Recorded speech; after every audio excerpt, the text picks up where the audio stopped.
Hello বন্ধু, আপনি কি গভীর রাতে আয়না দেখেন? তাহলে আজই সতর্ক হয়ে যান। হয়তোবা নেমে আসতে পারে আপনার জীবনে ভয়ঙ্কর বিপদ। জানতে হলে আমাদের পুরো ভিডিওটা দেখুন, অনেক কিছু জানতে পারবেন। আপনি কি রাতে আয়নায় তাকান? হয়তো প্রতিদিনই করেন। মুখ ধুয়ে আয়নায় নিজেকে দেখেন, চুল ঠিক করেন, চোখে তাকান। কিন্তু আপনি জানেন না, রাতের আয়না দিনের মতো নিরীহ নয়। রাতের আয়না শুধু আপনার মুখ দেখায় না, ওটা দেখায় আপনার ছায়া, আপনার ভেতরের অন্ধকার, এমন কিছু যা আপনি নিজেও চিনেন না। অনেকে বলেন রাত 12টার পর আয়নায় তাকালে আপনি শুধু নিজেকে দেখেন না, আপনি দেখেন এমন এক চেহারা যা আপনার মতো কিন্তু আপনি নন। চোখে থাকে অদ্ভুত এক শূন্যতা, ঠোঁটে এক অচেনা হাসি। আর সেই মুহূর্তে আপনি যদি একটু বেশি সময় তাকিয়ে থাকেন, তাহলে আয়নার মানুষটা আপনাকে দেখে না, সে আপনার ভেতরে ঢুকে পড়ে। একজন বৃদ্ধা বলেছিলেন, আমার নাতনি রাতে আয়নায় তাকিয়ে থাকত। একদিন সে বলল, নানু, আমি আয়নায় নিজেকে দেখি না, আমি দেখি এমন কাউকে যে আমার নাম জানে। তারপর থেকে সে আর আগের মতো ছিল না। আরেকজন যুবক বলেছিল, আমি রাতে আয়নায় তাকিয়েছিলাম, হঠাৎ আমার প্রতিবিম্ব চোখের পলকে হাসল, কিন্তু আমি হাসিনি। আমি ভয় পেয়ে পিছিয়ে গেলাম, কিন্তু আয়নার আমি তখনও তাকিয়েছিল, একদম স্থির, একদম জ্যান্ত। আয়না শুধু আলো প্রতিফলন করে না, রাতের নীরবতায় যখন চারপাশ নিস্তব্ধ, তখন আয়না হয়ে ওঠে এক দরজা, যেখানে আপনার ছায়া, আপনার ভয়, আপনার ভুল সব কিছু জমা থাকে। আর যদি আপনি নিয়মিত রাতে আয়নায় তাকান, তাহলে এক সময় আপনি ভুলে যাবেন আসল আপনি কে আর আয়নার আপনি কে। আপনার মুখে হাসি থাকবে, কিন্তু সেটা আপনার নয়। আপনার চোখে জল থাকবে, কিন্তু আপনি কাঁদেননি। তখন আয়নার মানুষটা আপনাকে নিয়ন্ত্রণ করা শুরু করে। আপনি যা ভাবেন সে আগে জানে, আপনি যা বলেন সে আগে বলে, আপনি যা করতে চান সে বাধা দেয়।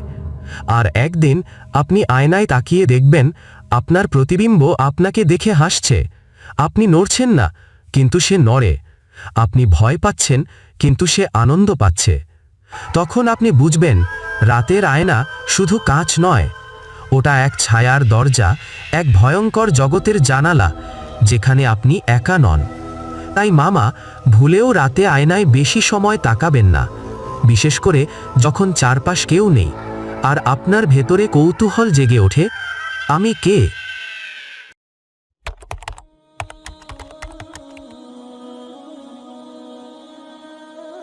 ইসলাম কি বলে আয়না, রাত ও আত্মদর্শন নিয়ে? আয়না দেখা হালাল, কিন্তু নিয়ত গুরুত্বপূর্ণ। আয়না দেখা নিজেকে পরিচ্ছন্ন রাখা, সাজগোজ করা বা আত্মপরিচয়ের অংশ। ইসলাম এতে বাধা দেয় না। নবী মোহাম্মদ সাল্লাল্লাহু আলাইহি ওয়াসাল্লাম আয়নায় তাকিয়ে দোয়া পড়তেন, আল্লাহুম্মা কামা হাসানতা খালকি ফাহাসিন খুলুকি। হে আল্লাহ, যেমন তুমি আমার চেহারা সুন্দর করেছ, তেমন আমার চরিত্রও সুন্দর করো। রাতের সময় জিন ও অদৃশ্য জগতের গতি বাড়ে। ইসলাম অনুযায়ী রাতের সময়, বিশেষ করে মাগরিবের পর, জিনদের চলাচল বেড়ে যায়। নবী সাল্লাল্লাহু আলাইহি ওয়াসাল্লাম বলেছেন, তোমরা সন্ধ্যার সময় শিশুদের বাইরে যেতে দিও না, কারণ শয়তানরা তখন ছড়িয়ে পড়ে। আয়না ও আত্মদর্শন, আত্মা, ছায়া ও ওয়াসওয়াসা। আয়না আমাদের চেহারা দেখায়, কিন্তু গভীরভাবে তাকালে আত্মদর্শনের অনুভূতি হয়। ইসলামিক সুফি চিন্তায় বলা হয়, আত্মা ও নফসের মাঝে দ্বন্দ্ব থাকে। আয়নার সামনে গভীরভাবে তাকালে মানুষ নিজের ভেতরের দুর্বলতা, ভয় বা অহংকার দেখতে পারে। শয়তান ওয়াসওয়াসা দেয়, ভয়, সন্দেহ, বিভ্রান্তি। আয়নার সামনে একা, রাতে, নিঃশব্দে দাঁড়িয়ে থাকলে এই ওয়াসওয়াসা প্রবল হতে পারে। তাহলে ভয়ঙ্কর গল্পের ইসলামিক ব্যাখ্যা কি? রাতের আয়নায় নিজের প্রতিবিম্ব বদলে যায়, হাসে, কথা বলে। ইসলামিকালি এটা জিনের প্রভাব, ওয়াসওয়াসা বা মানসিক বিভ্রান্তি হতে পারে। জিন আয়নার মাধ্যমে প্রভাব ফেলতে পারে, বিশেষ করে যদি কেউ দুর্বল ঈমানের হয় বা কোনো ভুল নিয়ত নিয়ে তাকায়। আয়নার সামনে দীর্ঘ সময় দাঁড়িয়ে থাকা, একাকিত্ব, ভয় এবং আত্মা নফসের দ্বন্দ্বকে বাড়িয়ে দিতে পারে। রাতের নীরবতা শয়তানের কৌশল চালানোর সময়, তাই আয়নার সামনে দাঁড়িয়ে থাকা রিস্কি হতে পারে। ইসলাম কি শেখায়? আত্মদর্শন হোক কুরআনের আলোয়, আয়নার নয়। আয়না শুধু চেহারা দেখায়, কিন্তু আত্মার শুদ্ধি আসে তাওহীদ, সালাত ও তাওবা থেকে। রাতের সময় সতর্ক থাকো।